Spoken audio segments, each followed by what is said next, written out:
¿Qué tal, mis hermanos? Buen día. Pues estamos ya en domingo 7 de agosto del año 2022, iniciando la semana 19 de tiempo ordinario. Estamos avanzando en estas meditaciones de la palabra de Dios. Les agradezco su confianza. Ya hemos llegado a los 250 suscriptores. Qué bueno, entre más seamos, más nos nutriremos. Seremos más las personas que estemos amando a Dios y tratando de vivir como Él nos está enseñando. Hoy vamos a ver en la primera lectura el libro de la sabiduría, capítulo 18, versículos del 6 al 9.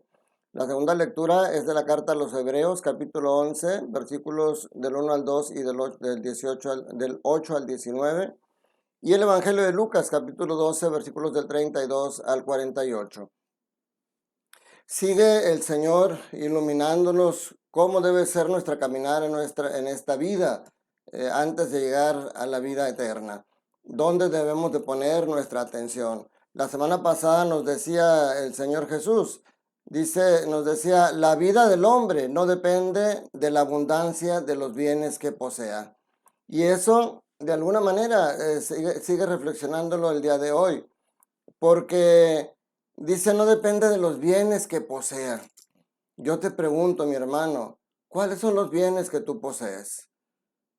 Si tú haces una lista de todas tus pertenencias, tú vas a decir mi casa, mi carro, no sé, mi terreno, mi ropa, mis zapatos. Vas a decir todas las cosas que te pertenecen. Incluso dices mi familia, mi esposa, mis hijas, mis nietos, mis padres, mis hermanos. Todo lo relacionamos como pertenencias y sin embargo no es así. Me llamó mucho la atención esta reflexión que escuché de un sacerdote. Dice, no te puede pertenecer aquello que tienes que regresar. Entonces no es tuyo. Lo que es tuyo es para que te quedes con él, para siempre. En cambio, lo que tienes que regresar, entonces no es tuyo. Es como si tú tienes ahorita una necesidad económica y yo te presto una alta cantidad de dinero. Con ese dinero tú vas a salir de tu problema. En el momento que te lo doy ya es tuyo. Tú ya puedes hacer con él lo que quieras. Sin embargo, me lo vas a tener que regresar porque solamente es prestado. Lo mismo sucede con todas las pertenencias que nosotros tenemos aquí. Fíjate cómo empieza en el Evangelio de hoy. Dice, Jesús dijo a sus discípulos, no temas, rebañito mío, porque tu Padre ha tenido a bien darte el reino. ¿Se fijan cómo el reino, como decíamos la semana pasada también, la salvación no es algo que por méritos propios vamos a ganar? La salvación es un don que Dios ya nos ha dado y que no necesitamos hacer nada para ganarla. Él la ganó en la cruz para nosotros, pero ya hemos visto que sí la podemos perder, que sí podemos perder eso que el Señor nos ha regalado para nosotros.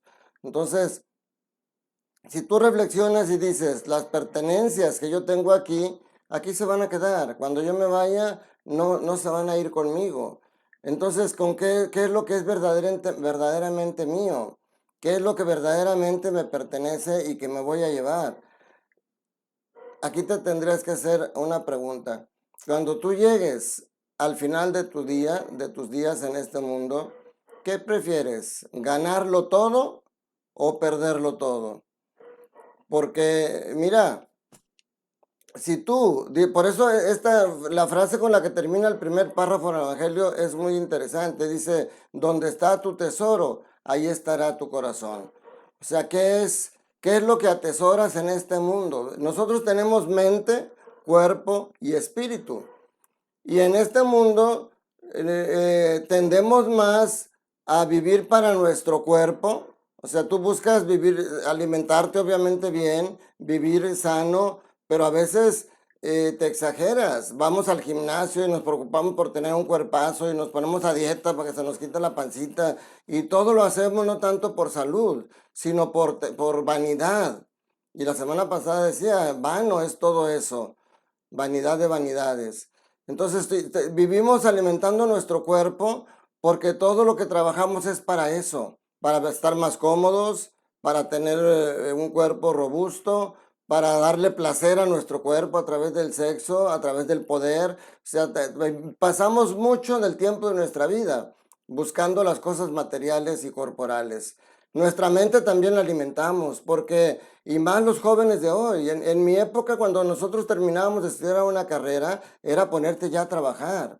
Hoy no, hoy los muchachos terminan una carrera, estudian una maestría, estudian un doctorado, se van de intercambio y están alimentando su mente, su inteligencia, están incrementando sus conocimientos y todo eso no es que sea bueno, no es que sea malo.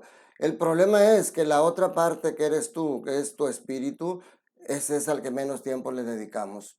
Y las cosas que fortalecen tu espíritu no son tener una buena casa, no son tener una buena cuenta en el banco, no son tener un doctorado. Las cosas que fortalecen tu espíritu es gozar del amor de tu familia, primero del amor de Dios, tener el amor de Dios en tu vida, tener esa fe en Cristo Jesús, disfrutar de tu familia, pasarla bien con ellos, sonreírle a toda la gente que está a tu lado. O sea, cuando tú vives el amor en tu vida, por algo Jesucristo dijo que era el principal mandamiento, amar a Dios y amar a tu prójimo, porque ahí es donde se encierra todo. Si tú amas y tú realmente amas de verdad, no engañas, no haces daño, no odias, buscas el bien de los demás. Y entonces estarás atesorando en tu corazón todas esas cosas que realmente se van a quedar contigo cuando te vayas de este mundo. Incluso son las que te van a abrir las puertas del cielo. O sea, no te va a abrir las puertas del cielo tu cuenta bancaria ni todas las posesiones que tienes en esta vida. Te va a abrir la puerta del cielo todo el amor que derramaste en los demás.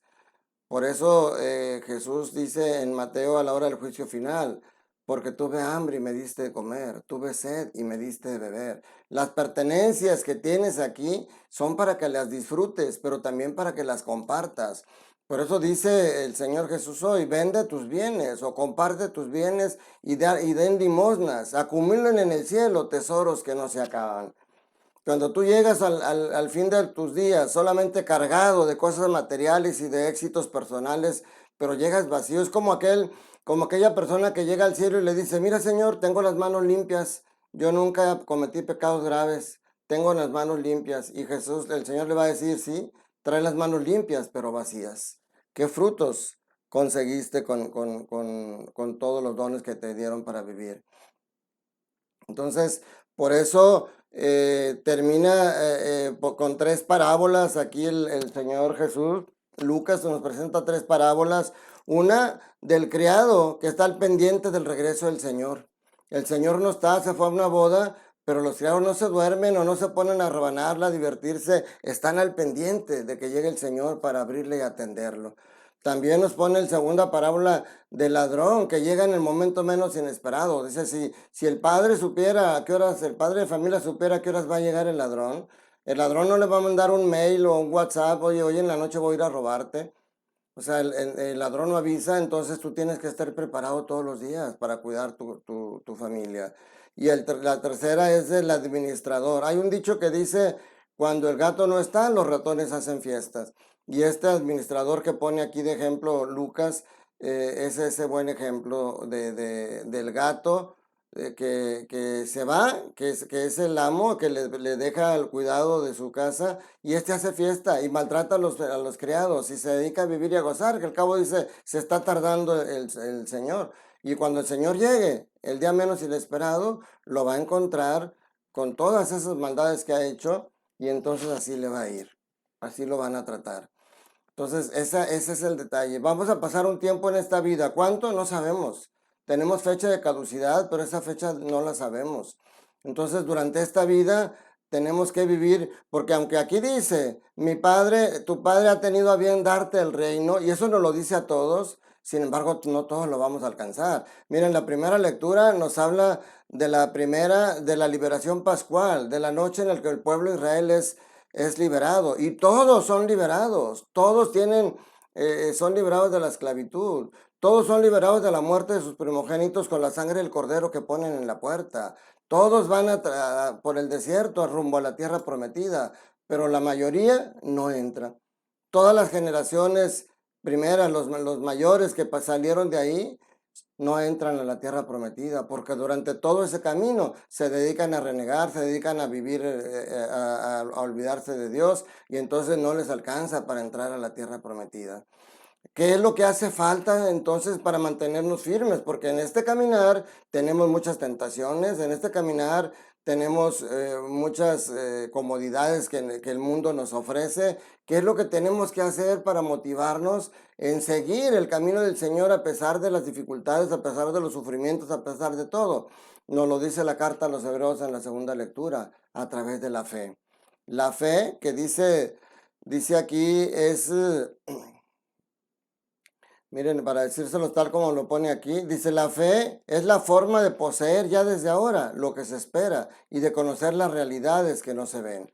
O sea, la fe es creer, no solamente creerle a Jesús, no solamente creer en Jesús, es creerle a Jesús, creer que sus palabras que Él nos dice son verdaderas, que un día vamos a estar en el reino de Dios y que si no caminamos a su lado vamos a perder el reino de Dios. Eso lo tenemos que creer. Y nos pone el ejemplo primero de Abraham. Abraham, que fue obediente al llamado, que dejó todas sus comodidades para irse a la aventura, pues solamente por la promesa de Dios que le iba a hallar una tierra prometida y una descendencia abundante. Eso era lo que motivaba a Abraham a seguir firme en esa fe, a pesar de las pruebas que la vida le ponía.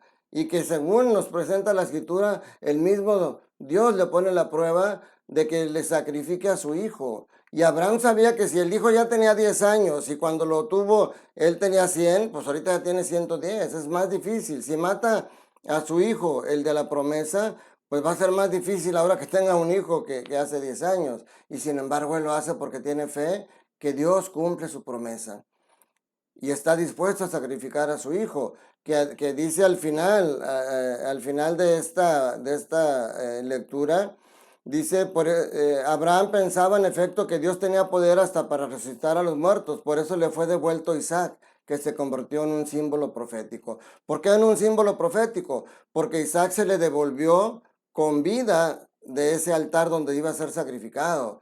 En cambio, es un símbolo profético porque Jesús fue devuelto a la vida, pero después de haber pasado a la muerte.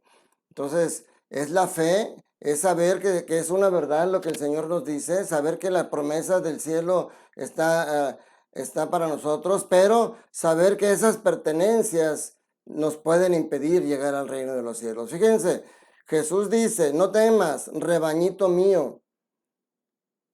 Jesús nos dice, nos toma como posesión suya, porque somos suyos. Todo fue creado por Él y para Él. Y sin embargo, aún siendo suyos, Él nos suelta, Él nos deja libres para que nosotros podamos elegir el estilo de vida que queramos aquí, sabiendo que al final se nos va a dar según nuestras obras.